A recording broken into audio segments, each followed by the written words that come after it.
Hi, good evening, everybody. And welcome to Walden Library for the next installment of this great series we're doing on the absolutely amazing jazz year of 1959. Hope you've been enjoying them. I hope many of you have been to the other two and this one, and we'll see you again on Tuesday, June 18. Just remember it's a Tuesday because the Wednesday that week is Juneteenth and the library is closed.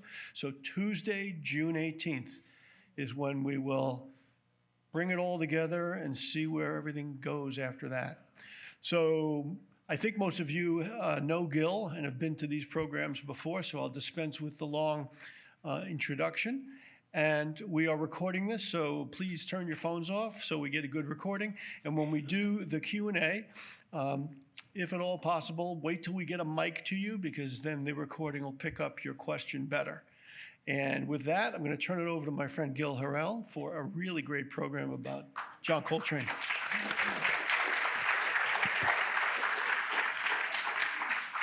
Good evening, my friends. Good evening. Thank you, Michael, for that introduction. Folks, I'm going to begin with a question. Why do we come to a library? I think the answer to that question might be very succinctly summarized by saying the following. We go to libraries because we, human beings, are perhaps innately curious. We are curious beings, and we, on some level, to varying degrees, thirst for knowledge. And let me suggest that before we get into the biography and the music of our figure for it this evening, that there is perhaps no more figure in music history, at least in the jazz world, that better exemplifies, personifies, and reflects this relentless sense of curiosity than John Coltrane.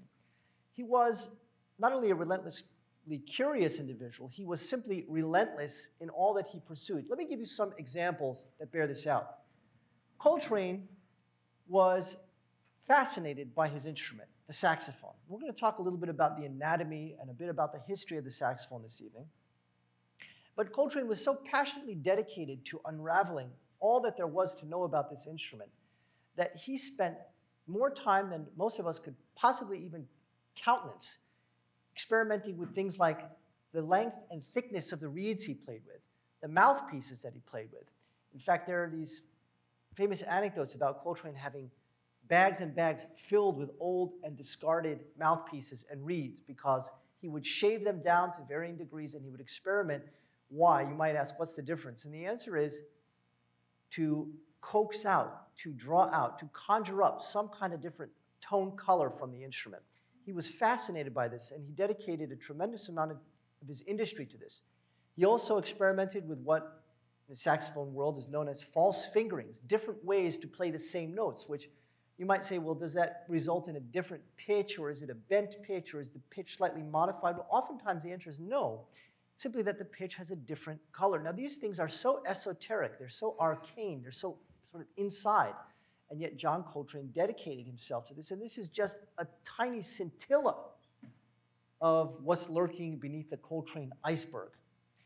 Coltrane was relentless in his practice habits. There are famous stories testified to by many who knew him and who played with him that John Coltrane would go out and he'd play a set, and then during the break he'd be in the kitchen or in the bathroom or in the dressing room with his horn, blowing on his horn and practicing for the next set. Let me suggest that most jazz musicians would not be preoccupied with such a task between sets. They'd probably be at the bar.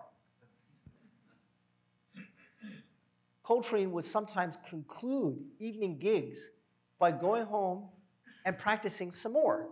There are any number of stories in the jazz canon that testify to the very iconic tableau of John Coltrane asleep on his bed with his horn on his chest. Such was his dedication to honing his craft.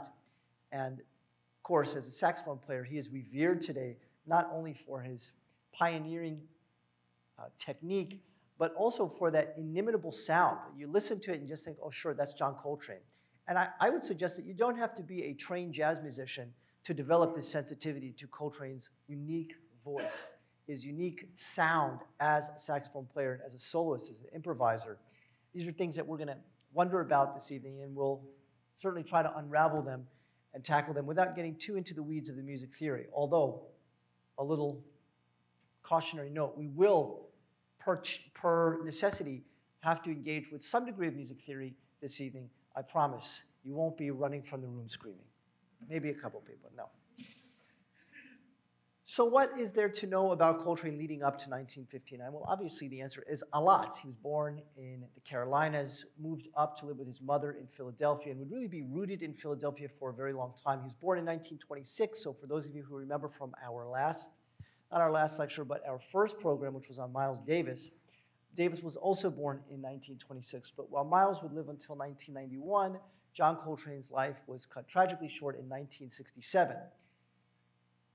If you do the math, you see he was just past his 40th birthday. If you're wondering what was his legacy, well, right now I would say that his legacy is one of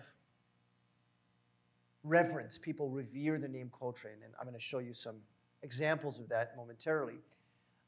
But when he died in 1967, in the late 60s, Coltrane had begun experimenting in those last few years with atonality, with what was emerging as a new idiom within the microcosm of jazz, which was known as free jazz. Now, we're not going to talk about free jazz tonight, but we will get to it at least tangentially in our capstone program, which is going to take place on June 18th. So if you're wondering what was Coltrane doing at the very end of his career, I think this is a very interesting question to ask about any composer, right? What were they doing at the end of their lives? For Bach, we know he was working on Die Kunst der Fuge, the art of the fugue. For Mozart, we know it was his Requiem. For Beethoven, we know it was those late string quartets, the Opus 130 plus string quartets. For Coltrane, he was working in an idiom that admittedly was not everybody's cup of tea, and perhaps as being charitable. I'll just tell you that when my oldest kid, who's now 5, my daughter was a baby, I tried playing some of these late Coltrane albums for her. I thought it might open her up, new horizons, that sort of thing. And she was like 9 months old, and my wife threatened to call Child Protective Services on me. So that's just a little bit about what Coltrane was doing at the end of his career. So if you're wondering, Gil, are we going to listen to Ascensions? Are we going to listen to Om this evening? The answer is no, not this evening, but we will talk about them and perhaps do some listening. As with any bold and assertive flavor, sometimes it helps to have a guide, a gallery docent, if you will, to help us better appreciate what we're supposed to listen for. And I'm going to attempt to do that. That'll be my challenge as part of the June lecture. But again, that June lecture is absolutely packed with great music, so I invite you to rejoin us on Tuesday, June 18th, right back here at the fabulous Wilton Library. Coltrane moved up to New York City, or I should say moved over to New York City. He had been based in Philadelphia. Some of you may know he was in a Navy band. He didn't really see much action. Remember, he was born in 26, so by the time the war is over, he's basically, his contributions to the military had been through playing in a Navy band. The style that he was readily sponging up in this period, that is to say the post-war period, was of course the new, what was then considered avant-garde style that was really rooted in New York City, in Harlem specifically, and that was bebop. And Coltrane became a very facile bebop player and made his way to Harlem, and like Miles Davis, remember Miles Davis got into Juilliard but left after less than half a semester because, as Miles said, more interesting things were happening uptown. Coltrane, of course, this was a very, I would say, a prosperous period for him as a musician. He's really earning himself a spot in some of the most famous bands at the time, playing with some of the famous band leaders at the time. But of course, there is that scourge that lurks in the background of the biography of so many jazz musicians, especially the ones who were plying their craft in this period, and that was heroin. One of the most remarkable things about Coltrane is we know he started to dabble in heroin in the late 40s. And so he was on it for about a decade, and then he did something remarkable that very few people, jazz musicians or otherwise, are able to do. He quit cold turkey, and he did it completely on his own. And that gives you a sense of his force of will. If you read about heroin addiction, and anybody who reads jazz history does, unfortunately, read quite a bit about heroin addiction, one of the things we read is that the recidivism rates are through the roof. Once you start, no matter how disciplined you are, how focused and dedicated and resolute you are, once you quit, there's a very high chance that at some point you'll go back to it. And Coltrane, to his credit, in 1957, just decided he was going to quit. And he went and he sequestered himself in a room for about a week. And he must have gone through torture, as we know that that detox period can be absolutely brutal. Miles Davis wrote about his detox period, but he needed help from his family. He went to his father's farm. Coltrane just went and locked himself in a room. And this was, in some way, I think this reflects John Coltrane's force of will, his ability to just channel ideas and manifest them into reality, and also his utter dedication. Remember the story about playing the gigs and going off on the set breaks to go practice in the kitchen, and then going home at 2 in the morning to go practice in his apartment. Neighbors must have been thrilled.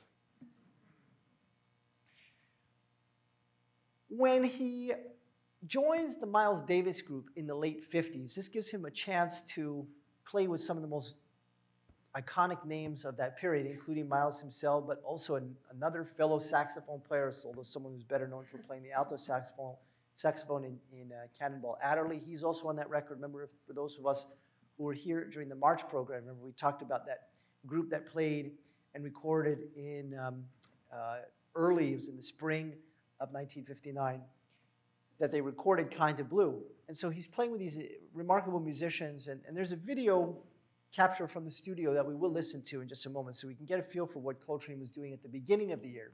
And then we're going to turn our attention to that iconic album, which was really written at the end of 1959, but didn't come out until February of 1960, and that's Giant Steps. And what an aptly named album title that is.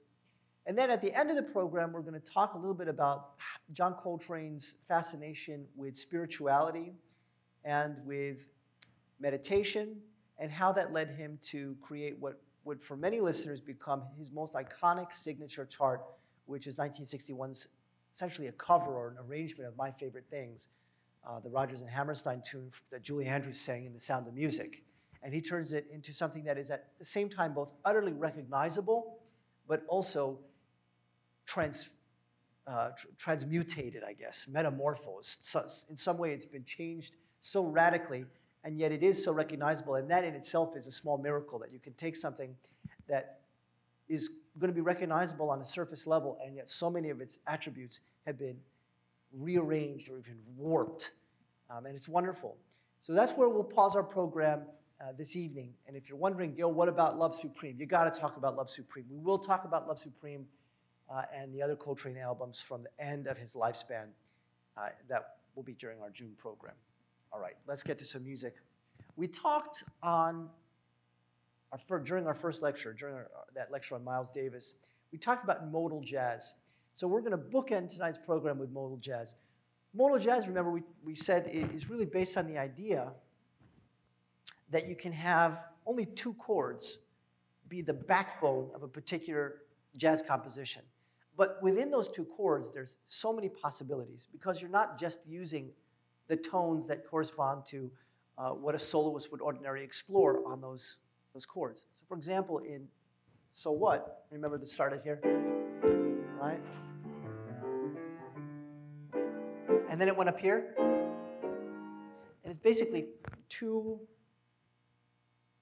iterations of the same progression. Here it is based on D. Here it is based on E flat.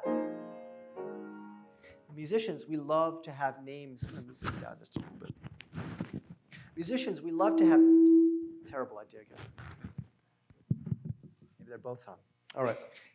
Musicians love to have names for chords. We want to have a very easy, accessible way to describe a chord, right? This is D minor 7. This is F sharp minor 7. This is G major 7. This is, I'll get some 5-note chords. A minor 9. This is F minor 11. Whatever it is. With the so what chords, they're simply called the so what chords because they eschew any traditional triadic configuration. More on that later in the program.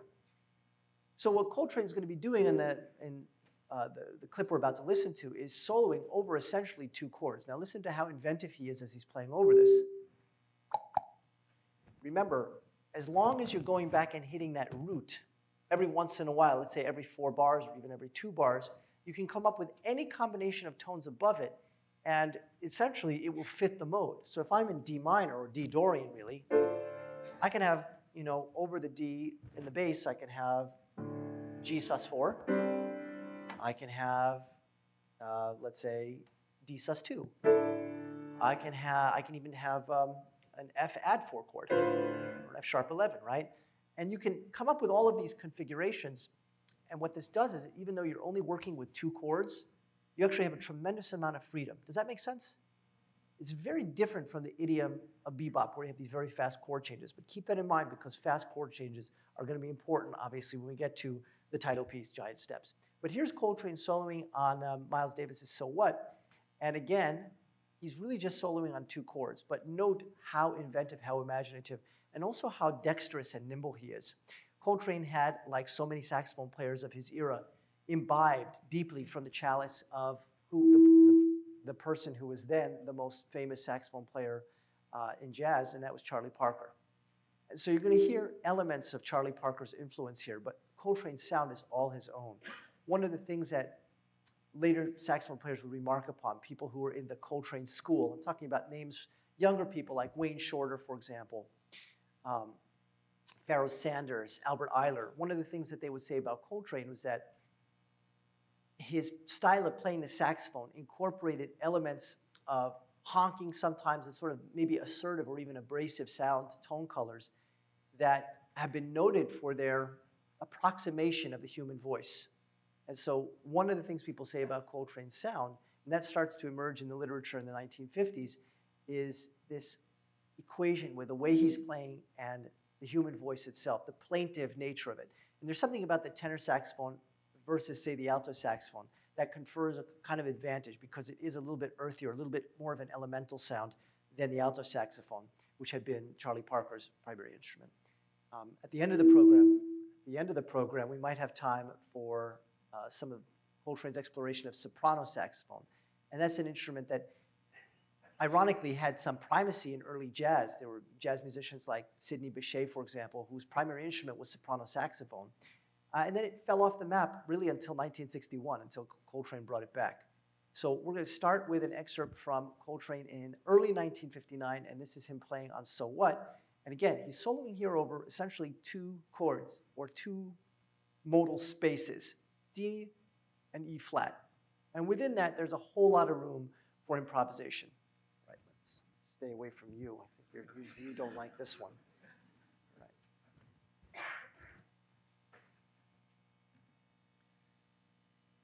So we'll watch the end of Miles' solo, and this will take us right into Coltrane's solo.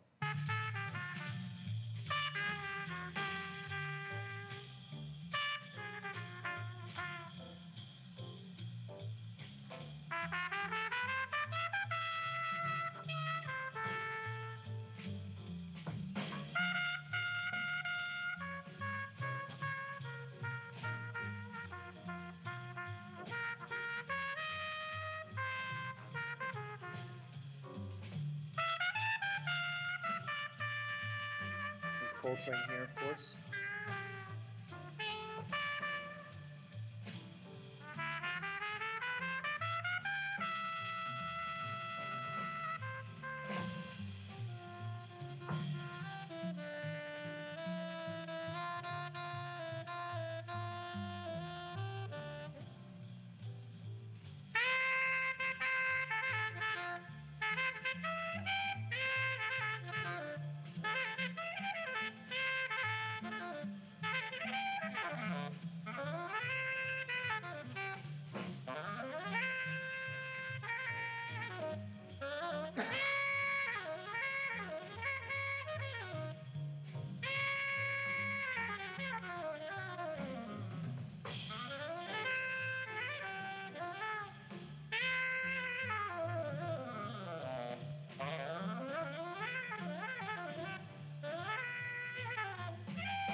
two chords there, but you can see how inventive he is. And again, every time the chord changes from the D to the E flat, you can hear him lock in immediately.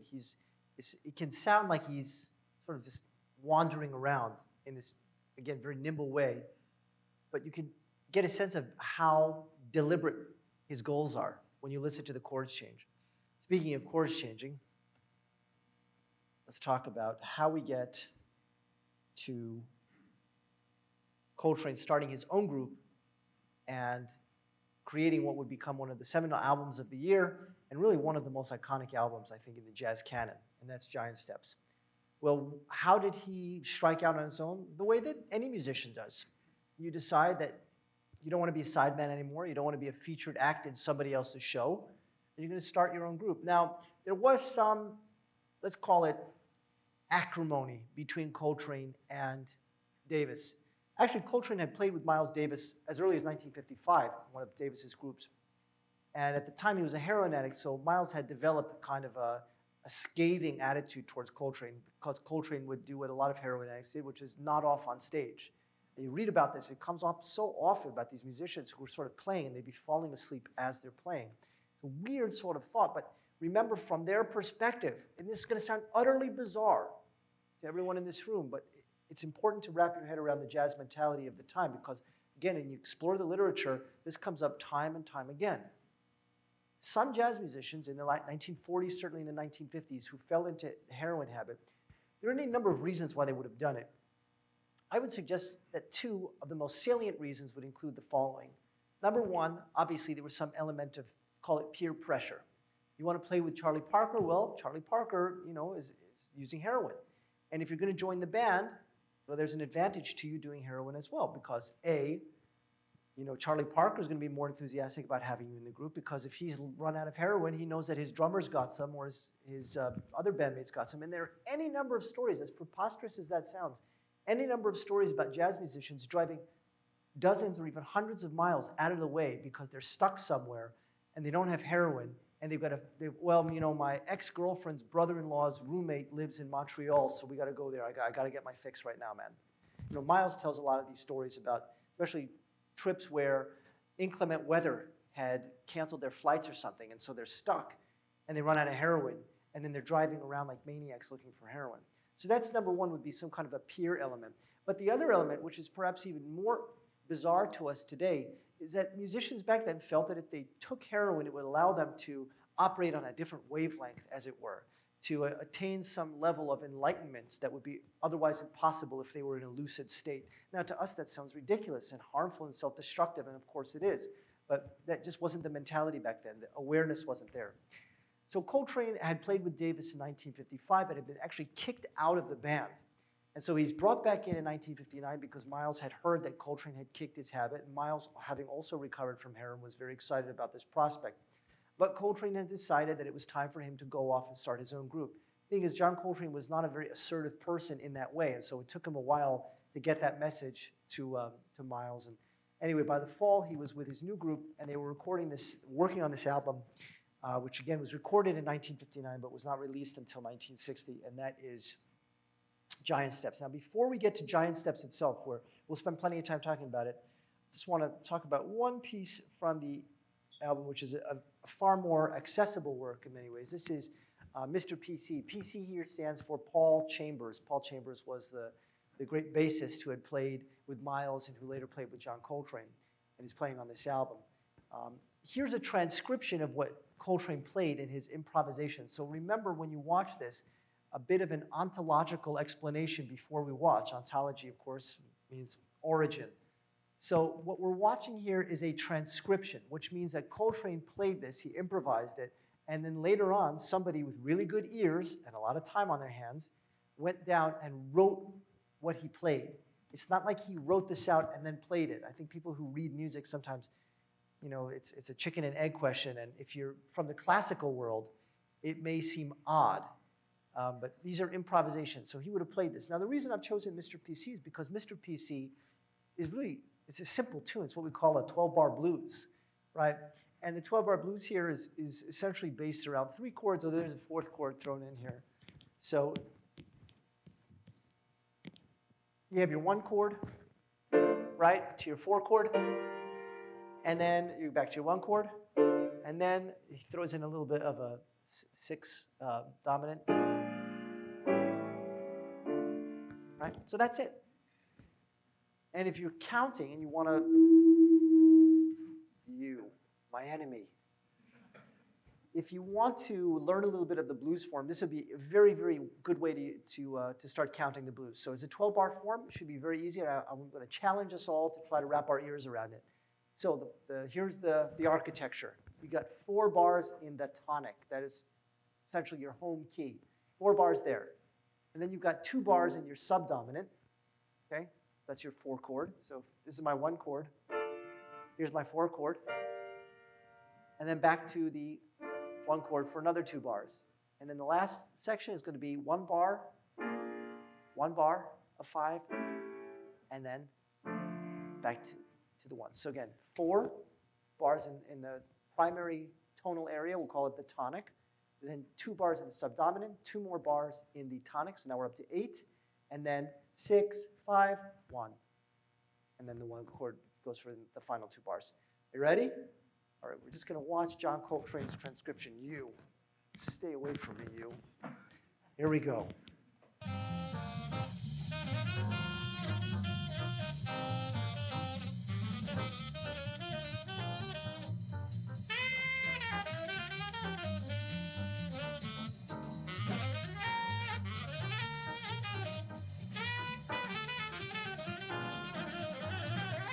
To the subdominant, back to the tonic. 6, 5, 1.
Yeah, no problem, right?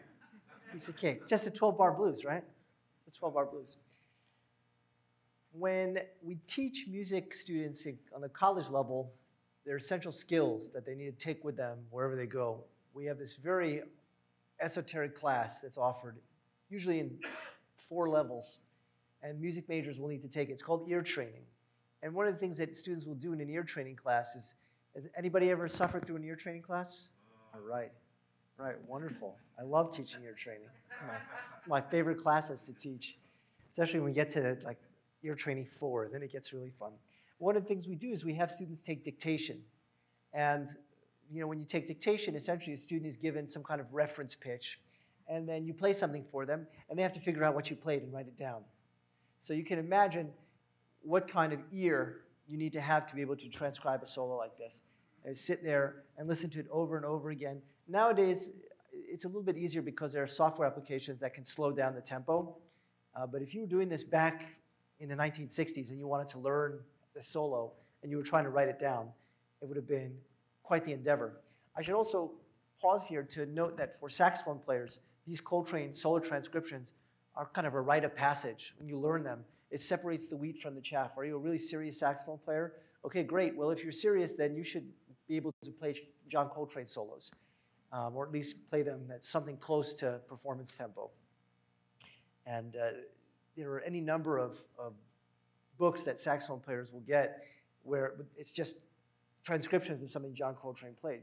And it's very difficult because remember what you're playing here is a transcription of something that he extemporaneously created.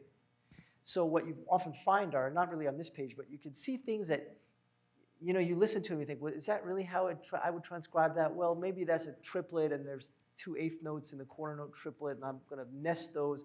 It can get very thorny to read. In other words, if you're trying to read these solos down, often they can be very difficult to read because they're not essentially meant to be played like an etude. So it's a wonderful challenge, but it's a strange disconnect that I've witnessed a lot of people from the classical world experience when they try to learn a jazz solo. Even if you have someone who reads music brilliantly and is extremely facile with deciphering scores, reading a jazz transcription, when you hear them play, it will often sound sort of stunted and halting because so much of it is about feel. All right, so this is a simple 12-bar blues, right? Simple. And that takes us to the main event of the evening. We're going to get, what's his name, Michael Buffer. Welcome to the main event of the evening. And that's the actual tune, Giant Steps. So what is it about Giant Steps that makes it so formidable, so impressive, so terrifying for those who are being asked to solo over it? There's a wonderful story about Tommy Flanagan. Gesundheit. Tommy Flanagan was the pianist who was playing in the studio with Coltrane when he walked in and he presented the band with this chart. And then, of course, he counts off at nearly 300 beats per minute. And Tommy Flanagan would later say in interviews, there's a good documentary called The World According to John Coltrane. I think it might be on YouTube. Anyway, Tommy Flanagan's in it. They interview Jimmy Heath. There's all these wonderful guys who played with Coltrane back in those days. And then some of the younger guys like Pharoah Sanders and Wayne Shorter also. And there's some very interesting commentary. And what Tommy Flanagan says was that he just looked at the changes and he already knew he was in trouble. So what does that mean? Why would a professional jazz pianist feel like he was, quote, in trouble? And the answer has to do with the architecture of Giant Steps and how utterly novel the chord progression is. So when we talk about a piece like Mr. PC, I'm going to move you.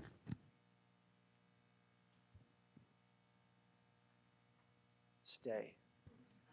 When we talk about a piece like Mr. PC, right, we have these chords that make sense together, right? Back to D minor, and then finally, something like that. There's a causal relationship. Where's that coming from? Don't think I've forgotten about you. There's a causal relationship between those. What's that? Well, I don't know if it's feeding back or what it is, but let's move this over here. There we go. There's a causal relationship between this, and this is sort of obeying the rules of tonality. And the truth is that jazz often obeys the rules of tonality, really up until the 1960s. This next chart that we're going to look at, Giant Steps, is a kind of, I think, an interesting example of where we see tonality start to break down. Let me give you an example of how tonality works, because I think most of us probably have heard that word and maybe even heard it applied to a discussion about music, but are maybe wondering, how can we crystallize this idea and turn it into something utterly recognizable? And the answer is, well, we could just look at any number of chord relationships that we encounter in music, whether it's popular music, or whether it's jazz, or whether it's theatrical music, or film music, it doesn't matter. We have this sort of constellation of chords that belong to any given key. So for example, if I'm in C major, I might have a 1 chord, a 4 chord, 5 chord, and a 1 chord. And to hear how this sounds so natural and effortless, and it sounds like it belongs. This is the tonic, and this is the dominant. Jazz music is often comprised of what we call 2-5-1 progressions. So it's, if I'm in C major, I have my 2 chord, my 5 chord, my 1 chord. And this is, it works in any key.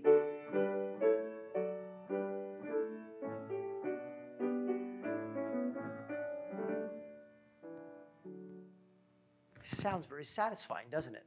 Because by the time we've reached the end of that idea, all of the chords leading up to it have been pointing in that same direction. Does that make sense? And the same thing is true in jazz. Then you might have forays into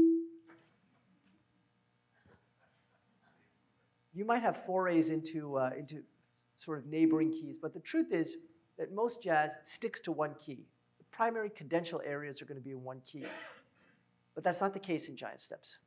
And I'm going to play through the chords very slowly, and then we're going to listen to the recording, and we're going to hear juxtaposition between Coltrane's solo and Tommy Flanagan's solo. And you'll hear Tommy Flanagan's doing an admirable job, yeoman's work, truly.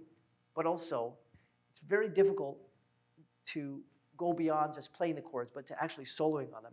And we're going to talk about why that is.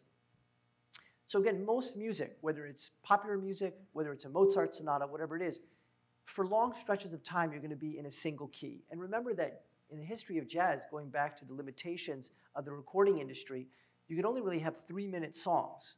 Most tracks, most charts were 3 minutes. And so musicians had to sort of get in and get out. You had to be able to say what you needed to say in your improvisatory passage and then get out and go home. That's going to be changing here, and you'll see that in giant steps, but you'll especially see it in 1961's My Favorite Things, which is like 13 minutes and 41 seconds or something like that in the track recording. So what do we do when we have these 2-5-1 progressions? Let's say again, but instead of resolving, what happens if I resolve somewhere totally unexpected? Well, that's the idea with giant steps. It loops around, and how many of us have heard of the circle of fifths? Right? So the circle of fifths explains this relationship between chords. It says that, hey, C is a key, but G is a neighboring key, and F is a neighboring key on the other side. And there are all these other keys and it's spread out, but eventually, once you go to opposing parts of the circle of fifths, what you'll find is that these chords and these keys have very few tones in common. Now, what does that mean for someone who's improvising? Well, when you're improvising, usually you're playing over a fixed progression, and all of those tones belong, let's say, to the key of F minor or to D flat major, or whatever key you're in. What John Coltrane's doing in giant steps is he's going to constantly switch that tonal center. And when I say constantly, I mean like every couple of bars at 300 beats per minute. So have a listen. I'm going to play it at a glacial tempo so you can really appreciate it. We start here. Next chord.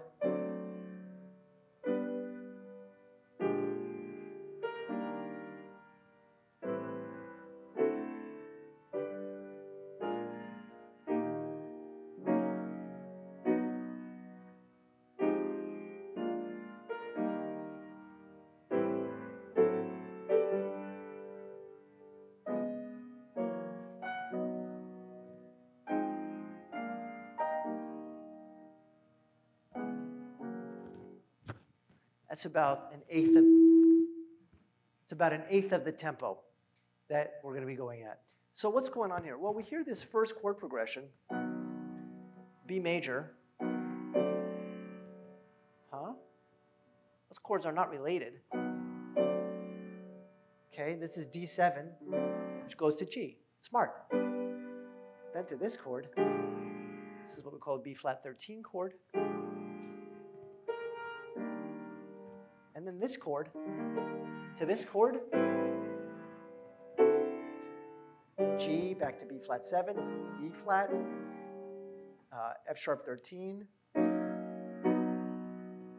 F minor 7. This sounds like gobbledygook, right? What do I care what the chords are? The way you can think about it is as follows. The circle of fifths explains the relationship between all the keys and how they're related or not related to one another.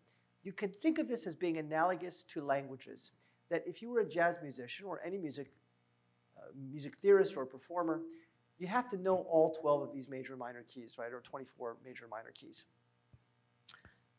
And when you're a jazz musician, you obviously have to be able to solo over these keys. You have to be able to be nimble and dexterous and be able to articulate ideas that are under the umbrella of what a jazz musician is expected to improvise.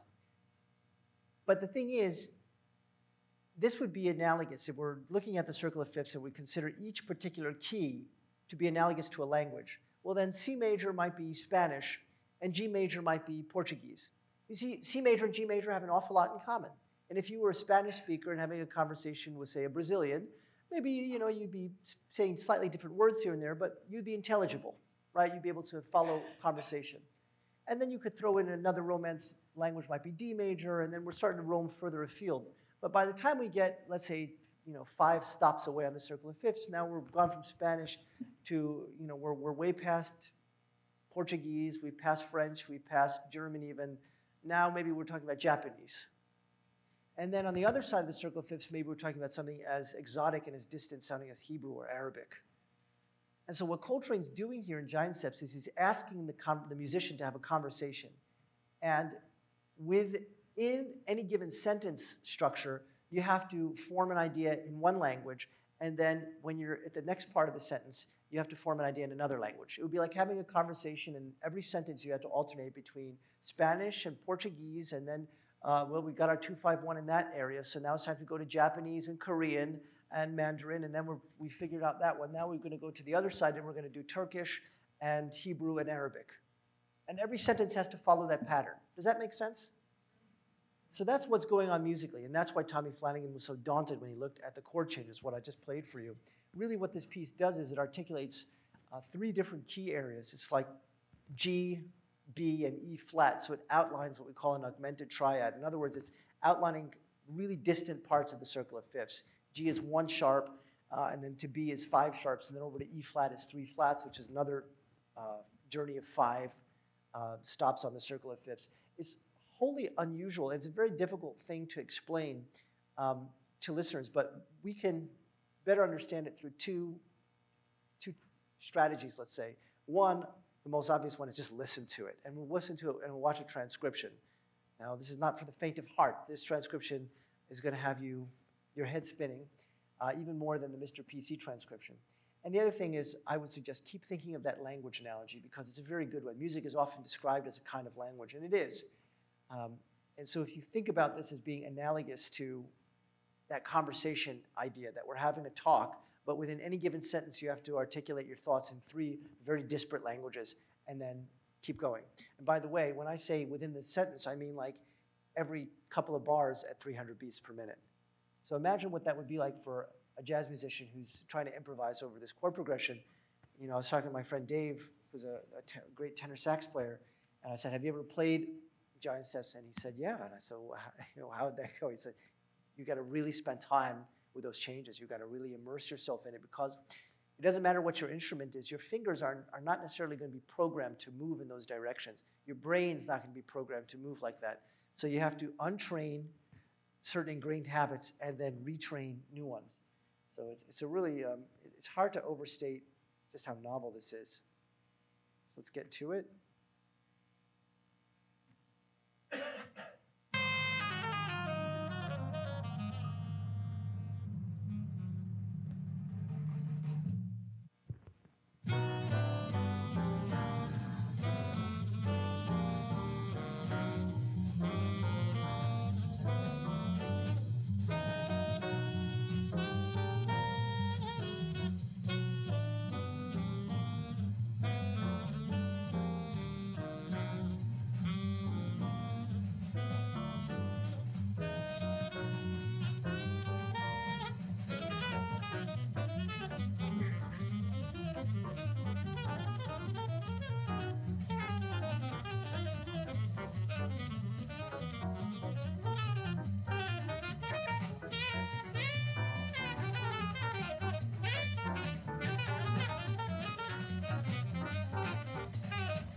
piano solo.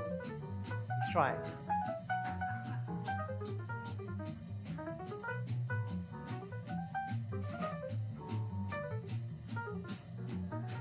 A little halting, right? Still very impressive.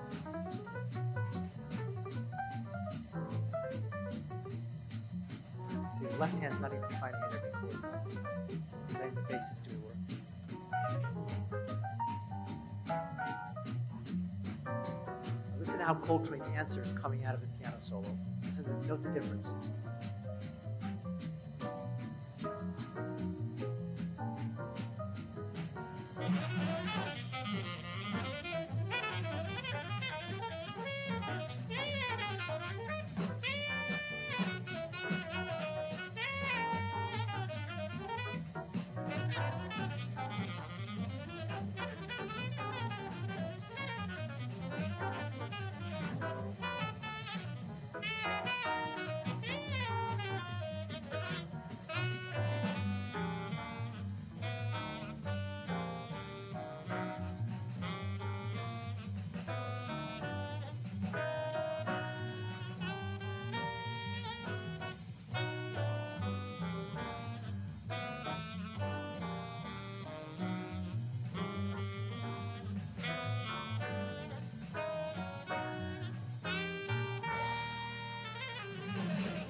Yeah. There should be an advisory there, right? If you're sensitive to strobing effects or whatever it is. Is it any wonder, my friends, that Coltrane is such a celebrated figure that there is, in fact, in San Francisco, the Church of St. John Coltrane? Actually, I read a little bit about their charter and their history. Initially, they wanted to make Coltrane a god, and then they like couldn't get ordination, so they had to demote him to saint. Still pretty good. The Church of St. John Coltrane, this is a real thing. I don't know how many members they have. I tried to get that number off the internet. I couldn't find out. But it tells you something about how Coltrane is revered, not just by saxophone players who are studying his technique to this day and trying to capture that, what a famous music critic for Downbeat magazine, a guy named Ira Gitler, very well known. If you read jazz history, you'll read Ira Gitler's writings. But he coined this term for Coltrane. You can really hear it in Giant Steps, this idea of sheets of sound. And it's difficult to overstate it, but saxophone players here will certainly appreciate, any wind player I think here will certainly appreciate just how difficult it is to execute the way he does. And you hear that even in Mr. PC, because Mr. PC is a 12-bar blues, so you think, well, how difficult could it be? But I think with Coltrane, his ability to negotiate register and huge registral shift from the low end of the instrument all the way to top playing into the altissimo register is so smooth, it doesn't really sound like it's challenging for him, but for most mortals, these are very difficult things to execute without experiencing some kind of a, you'll hear as you're moving air through the column of the instrument and shifting between registers, even a very skilled player will occasionally experience, let's say, a timbral aberration, i.e. a squeak, as you're negotiating from register. And with Coltrane, it's just incredible how he's able to get up and down, to say nothing of his ability to capture exactly, the right combination of chord tones and non-chord tones and passing tones and appoggiaturas and suspensions within these solos. It's easy to think of soloing as something that's sort of so intuitive and so innate that a person doesn't really think about it. But we know from Coltrane's practice habits, which is how we began the program, that he was fanatical about this. There's a great quote about something that Coltrane once said to Miles Davis. We know that Miles Davis was also a very dedicated musician, but someone who also enjoyed the social life. That's putting it mildly. And one time Coltrane said to Miles, he said, it's kind of funny to think about this conversation because you can imagine that Coltrane was probably meaning to be very poetic. Coltrane was the kind of guy who would, wander. If they were doing a gig in a small town, he'd wander outside to, with his binoculars to go look at the stars. Any number of stories are about him going and walking over the Brooklyn Bridge just to play his horn out there. He was a poetic type, a meditative type. And here he is talking to Miles Davis, who's maybe not as poetic a person. And he says, Miles, sometimes I don't even know what to do. All I want to do is play my horn and I can't stop. And Miles Davis responded by saying, well, start by taking the mother effer out of your mouth. All right, we're going to end our program, and this is just to plant some seeds for our program in June, because remember that program is going to be split between Davis, Brubeck, and Coltrane. But we'll just have a little bit of what he's doing here on My Favorite Things. So I want to go to the piano. Hopefully that microphone will not molest us. So what he's doing here in My Favorite Things is he takes the tune, which is really just objectively a terrific tune, has this quality of what we call a sus4 chord, right?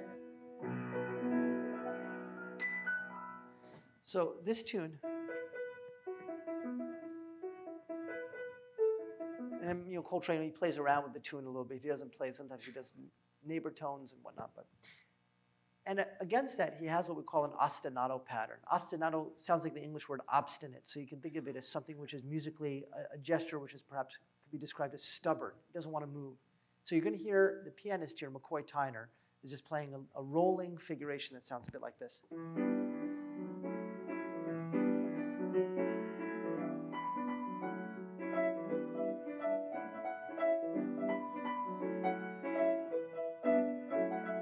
Like that, right? What they were doing here,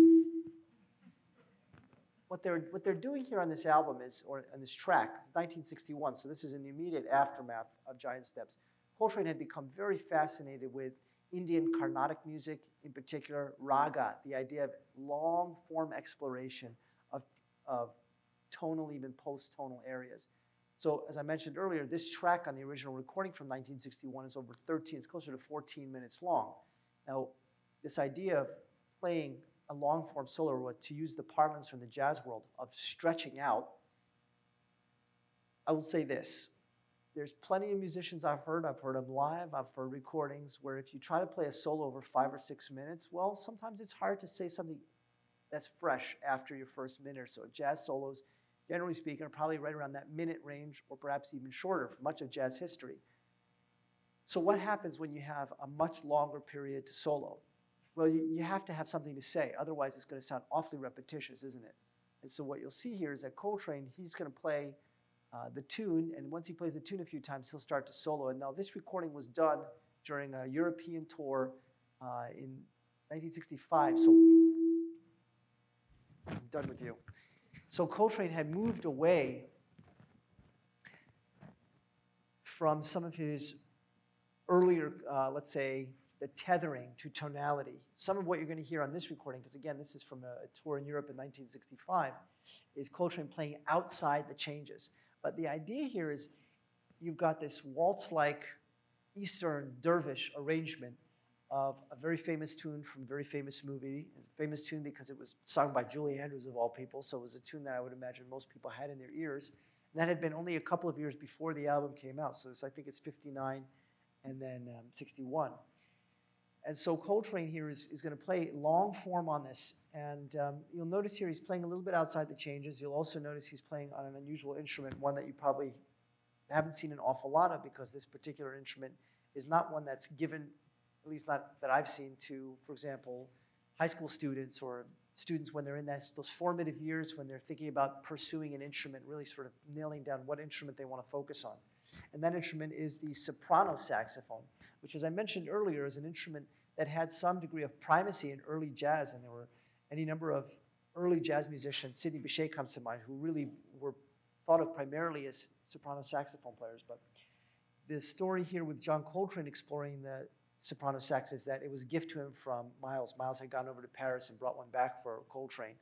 And Coltrane began to mess around with it and decided that for My Favorite Things, because of the higher pitch of the instrument, it had a more plaintive tone, and therefore one that was even closer to the voice in the original version of the song. So whether that's true or not, I've gone through the literature and I can't find anything other than anecdotal statements that testify to that. There's nothing from the horse's mouth. In other words, John Coltrane never said, I'm playing the soprano saxophone on this album because X, Y, or Z. But there's anecdotal evidence from people who played around. Let's go back a couple of minutes and we'll listen just a little bit of My Favorite Things. And then I'm going to talk, as we end the program, to prepare us for what comes next in June, I'll talk a little bit about some of the post-tonal techniques that we can observe here.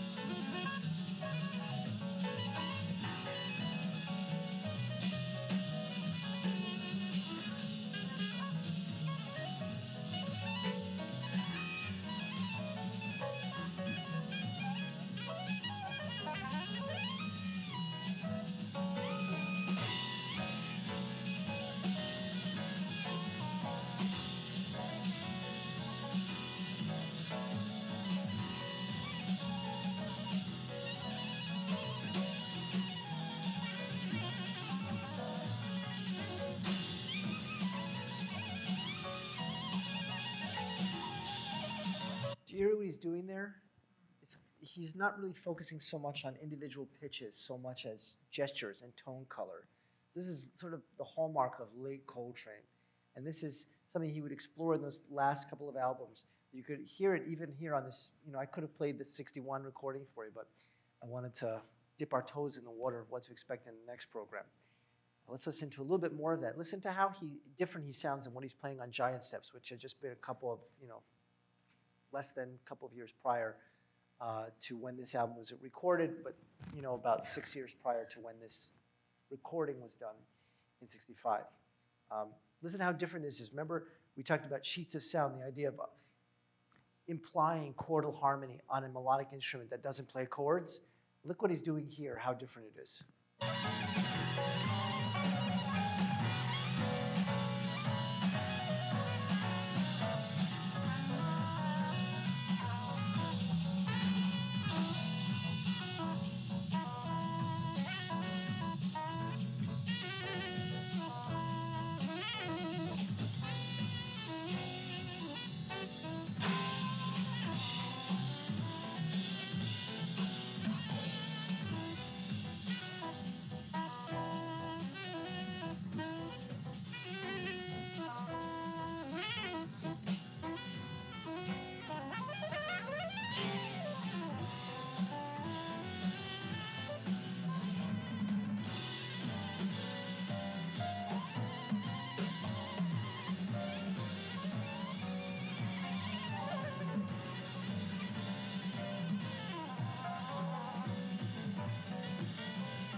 We'll listen to just a little bit of McCoy Tyner's solo before we end the program. Notice one thing that's consistent through Tyner's solo is he's almost always playing a 2 against 3. So the rhythm section here, the other members of the rhythm section, Elvin Jones on the drums and Jimmy Garrison on the bass, are playing a consistent 1, 2, 3, 1, 2, 3, 1, 2, 3. And note what McCoy Tyner's doing. He's been doing it all along, but we've been distracted by Coltrane perhaps. He's playing a duple rhythm against that the whole time. Have a listen.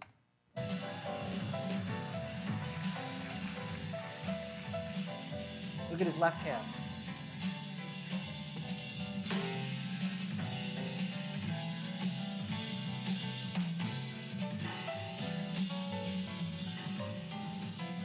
You hear that dichotomy? 1, 2, 1, 2, 1, 2. 1, 2, 1, 2, 1, 2.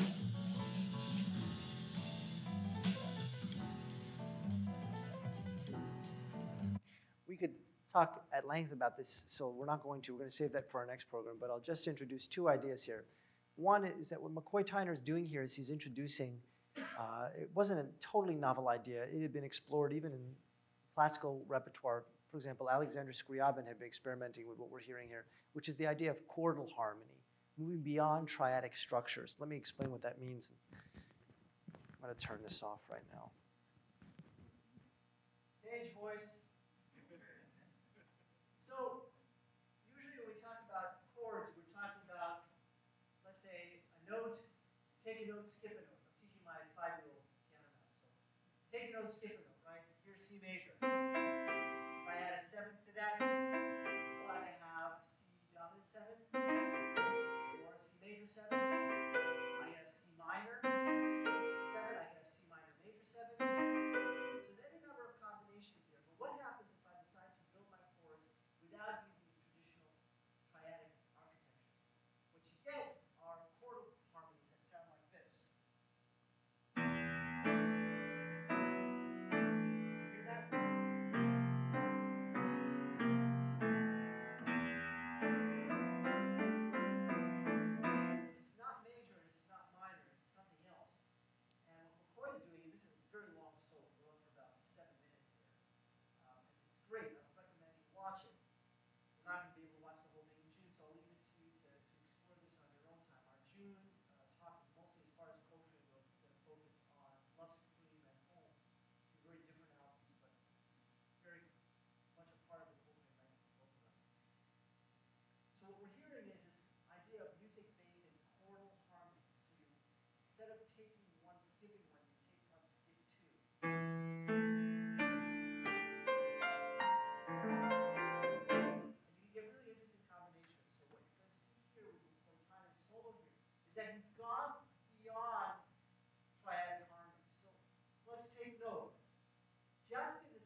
Giant Steps. And those two albums, in order, are famous for modal harmony, which is what we get on Kind of Blue, and then this very sort of rapid approach to harmonic shifts across chromatic median harmony. In other words, unrelated chords, the disparate languages we talked about in circular fifths in Giant Steps. And then a couple years later, he's taken a totally different route, essentially embracing what was then a pop tune. I mean, my favorite thing was a popular song. Nowadays, when you say pop tune, there's a stigma over that because people think you're talking about Taylor Swift or something like that. But popular song just means a pop tune 70 years ago. That's not that. People liked it and listened to it. And, it was well known to the masses. He takes this tune and he turns it into something completely different, but as I said earlier, something that's instantly recognizable. And there's a lot of chaos going on here. It's a testament to the skills and also the chemistry of this quartet that they're able to keep it together, because what you notice here, especially in the McCoy solo, is that, true with the Coltrane solo as well, is that the rhythm section really has a work cut out for them. Because what you find is that Coltrane's often playing way outside the changes. In other words, he's not sticking to the chord structures that are agreed upon. And also the rhythm is wild. Imagine if you had to count, and you're the drummer, you got to play 1, 2, 3, 1, 2, 3, 1, 2, 3, 1.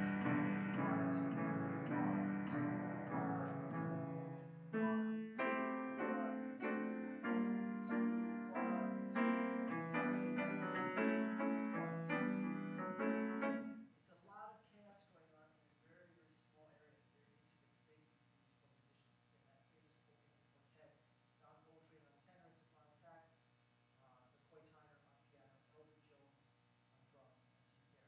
You're going to hear more about some of these figures in our next program, but after Russell McLean, most of them would leave the band. And the reason they left the band was because perhaps they were not aligned, congruous with the direction that Coltrane was going. So we'll add another couple of cast of characters, some dramatis personae to the list, where we talk about the end of Coltrane's career. But now I think we've covered some very good ground. We've watched some sort of spellbinding, virtuoso displays from Coltrane. We weren't acquainted with his playing. We certainly are now. Michael, I think I can take some questions. Thanks, Gil.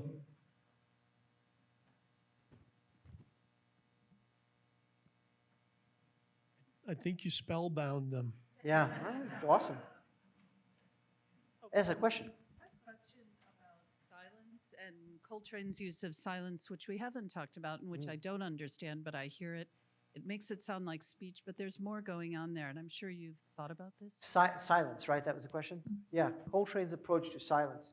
Well, there's any number of examples in the classical repertoire of composers who used silence to great advantage. You know, silence here could mean rests, actual rests in the music. Beethoven does this very famously.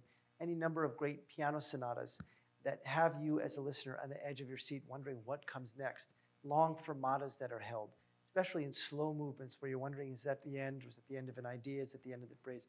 And it's worth pointing out that Coltrane was devoted. Remember, we talked about his just incredible, relentless curiosity, this rapacious thirst for knowledge and immersion in different cultures and different styles.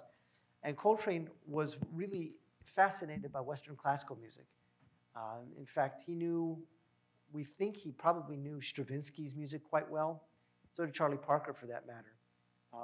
He knew Darius Milhaud, some of Darius Milhaud's music, which of course gives us a link to Dave Brubeck, because Milhaud was Brubeck's teacher over at Mills College in California.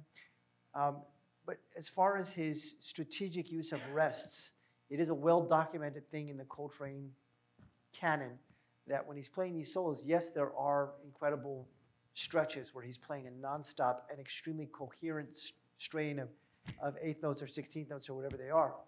But there's always a moment of repose, right? There's a moment, a breath. It's clearing the idea, finishing one idea so another can begin. And this is, if you look at the transcriptions, you'll see this all the time, right? Long, long, long stretch of notes, and then half note rest, or maybe even most of a measures rest. And then what he likes to do is he'll come in on the and of 4. 1, 2, 3,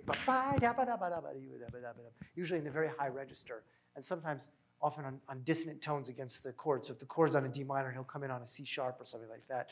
And it just pops the phrase and gives a lot of momentum. So it's a combination of the rest, followed by some rhythmically incisive way to start the next phrase that adds a lot of oomph to Coltrane solos and gives them that signature sound. Remember what I told you at the beginning of the program? If you listen to enough Coltrane, then it's hard to mistake him for anyone else. His voice, his sound is so unique. And a lot of it has to do with phrasing and spacing and breathing and all those things that are, you know, if you're a young, super talented saxophone player, you might forget to do it, right? Because if you have the technical dexterity and the chops to play it, you might not think about putting in the rest, right? I'll just keep playing. No, the rest's important. It's an important part of the package.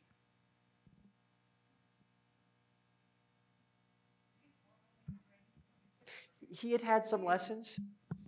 Yeah, he was mostly, the question is, was he formally trained?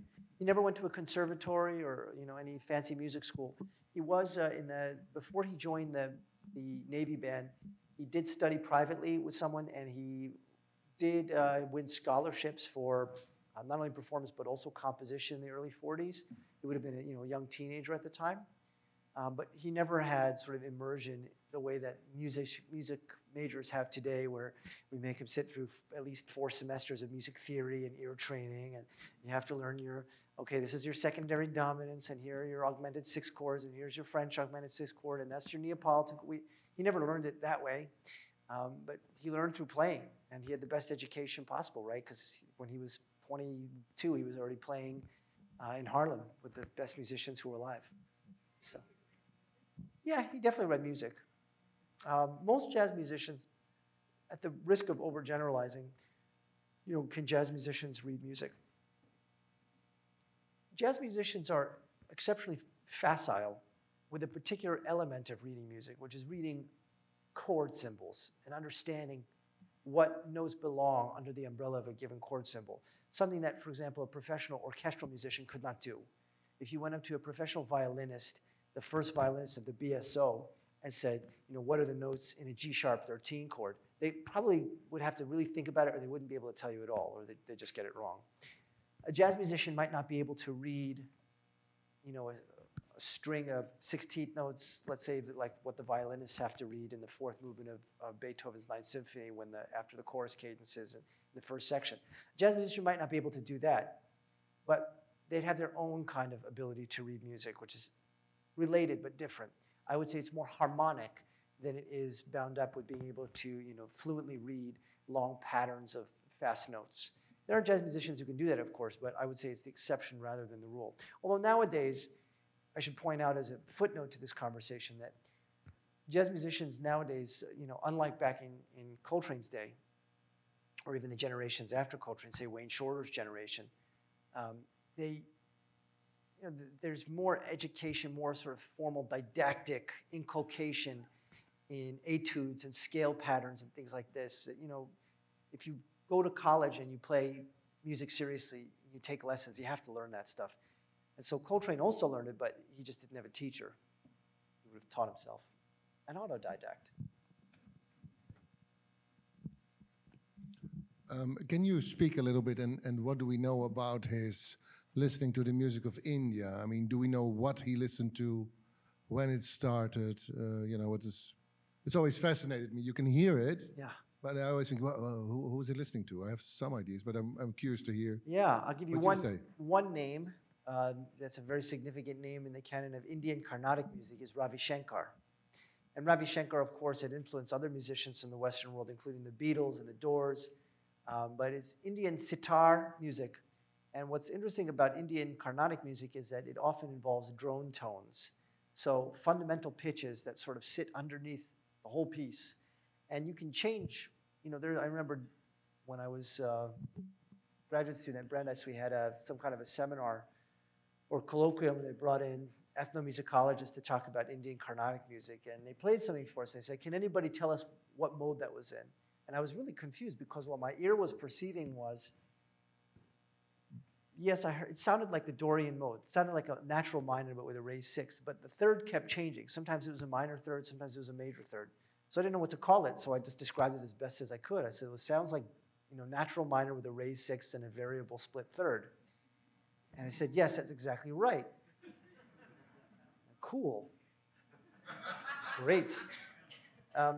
But he was listening to things like that. Now, why is that significant? Because the third is what, of course, dictates the flavor of the tonality. Is it major or is it minor? And so what you'll get when you combine them is it's neither major nor minor. And now you can sort of catapult yourself into post-tonal areas. And that's, I think, what takes Coltrane into these, what I call this gestural kind of visceral, physical soloing, where he's not trying to play chord progressions like he is in Giant Steps or Mr. PC. He's just trying to find a voice. And he's expressing something, but it's so different than what we heard just a couple of years earlier. And he'll take that to the nth degree, as it were. He'll dial it up to 11 when we get past the Love Supreme album. Love Supreme 64, and then after that, when you get 65 to 67, he died in 67. Those last albums are, they're polarizing to say the least, but I think they're very interesting, and there's also great beauty to be mined there, but you have to prepare yourself for it, because if you're expecting to listen to Giant Steps or Mr. PC or So What or something like that, you're not going to get it. It's very different. Another question up here?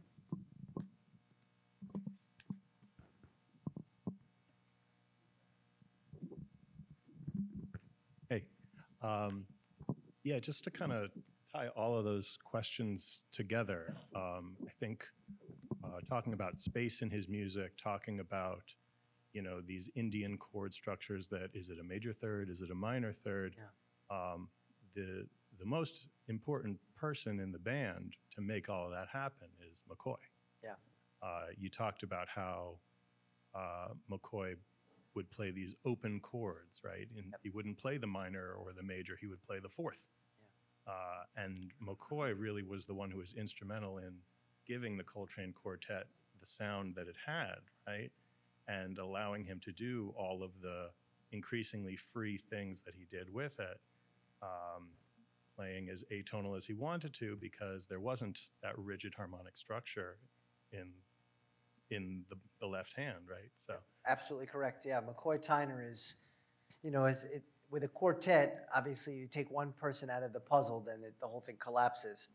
But I would suggest that what you said is correct, that the distinctive flavor of the band comes just as much as it comes from Coltrane. McCoy Tyner's voicings and his approach to spacing, that is to say, how he's voicing his chords, where the hands are sitting.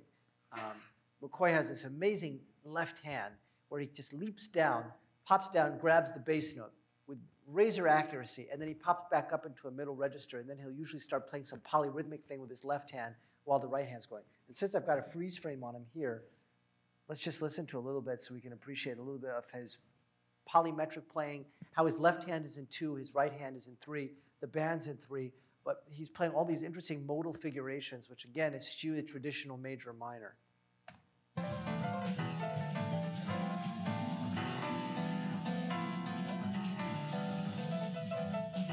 So if you're counting, 1, 2, 3, 1, 2, 3, but his left hand's in 2, 1, 2, 1, 2. Hear that?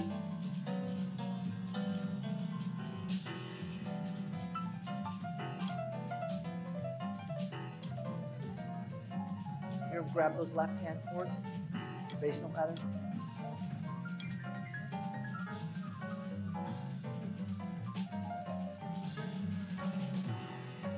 What a fill there by Elvin Jones. Just feels him getting to the keys and just gives him a little roll on the snare. It's brilliant. Just back that up 10 seconds. Listen to Elvin Jones. They're not working any of this out in advance. This is just Elvin on drums just listening to McCoy, and he's listening to the intensification of how he's spacing his chords in the left hand, and he's just getting ready with a fill. Have another listen to it.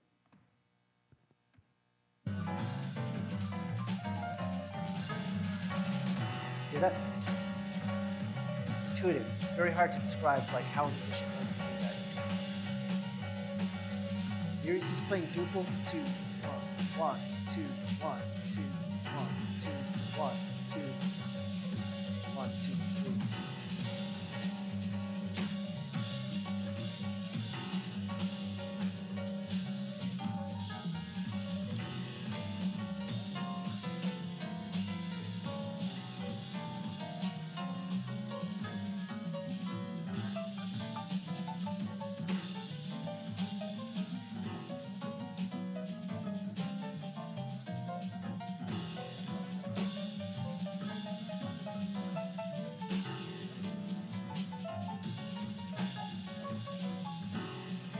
listens to it, goes on and on. It's very impressive. But since McCoy Tyner came up, absolutely, such a distinctive voice within this quartet.